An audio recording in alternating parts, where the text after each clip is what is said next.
Gita LLB ধারাবাহিকের আজকের পর্বে দেখা যায় গিনি মুখার্জি বাড়ি এই পরিস্থিতি তৈরি করেছে আর তার খেসারত দিতে হচ্ছে গীতাকে। এদিকে অগ্নিজিৎ মুখার্জি গীতাকে বলে, তুমি আমার কথা বাদ দাও, তুমি যদি এই কেসে ভালোভাবে প্রোটেক্ট করো তাহলে তোমার বাবা হেরে যাবে, আমি চাই না তোমার বাবা হেরে যাক। এই বলে অগ্নিজিৎ কান্নায় ভেঙে পড়ে। তারপর গীতা কেঁদে কেঁদে প্রলয়কে বলে, এই লড়াই আমার বাবার বিরুদ্ধে নয়, এই লড়াই ধীমান সেনের মতো অসৎ লোকদের বিরুদ্ধে। তখন রাখা গীতার পাশে থেকে গীতাকে সান্ত্বনা দেয়। এদিকে কৃপান আর কাবিয়া পদ্মকে প্রেসার দিয়ে বলে, পদ্ম তোমার এই বিয়েটা ছিল একদমই ফেক, এই দেখো তোমার বিয়ের নকল ভিডিও, আর তাই এই বাড়ি থেকে এখনই তুমি বেরিয়ে যাবে। তারপর পদ্ম কাবিয়াকে বলে, ভিডিও তো আমার কাছেও আছে। তখন পদ্ম ব্যানার্জি বাড়িতে রতি দেবীর বুধ বরণের ভিডিও দেখায় আর বলে, আমার শাশুড়ি মা তো আমাকে বরণ করেছে, এর অর্থ হলো আমাকে এই বাড়ির বউ হিসেবে মেনে নিয়েছে। ওদিকে মেহেক কৃপানকে ফোন করে বলে,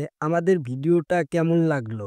কৃপান এই কথা শুনে রেগে যায় আর বলে, তুমি কেন আমার সাথে এমন করলে? মেহেক বলে, তুমি যেহেতু বিয়েটা মেনে নিয়েছো তাই বলি কি পদ্মর সাথে সুখে সংসার করো, আর গীতা বৌদি যেহেতু সবকিছুই করেছে এখন আর কোনোই রাস্তা নেই তোমার পদ্মকে ছাড়া। তখন মেহেকের কথা শুনে কৃপান রেগে যায় আর মেহেকের উপর চিৎকার দিয়ে ওঠে। এদিকে কাবিয়া পদ্মকে কথা শোনাতে থাকে। তখন পদ্ম কাবিয়াকে মজা করে বলে, একটা ভালো ছেলে দেখে আপনাকে বিয়ে দিতে হবে, আর খুব তাড়াতাড়ি আমি পাত্র দেখতে শুরু করব। এ কথা শুনে কাবিয়া পদ্মর উপর রেগে যায়।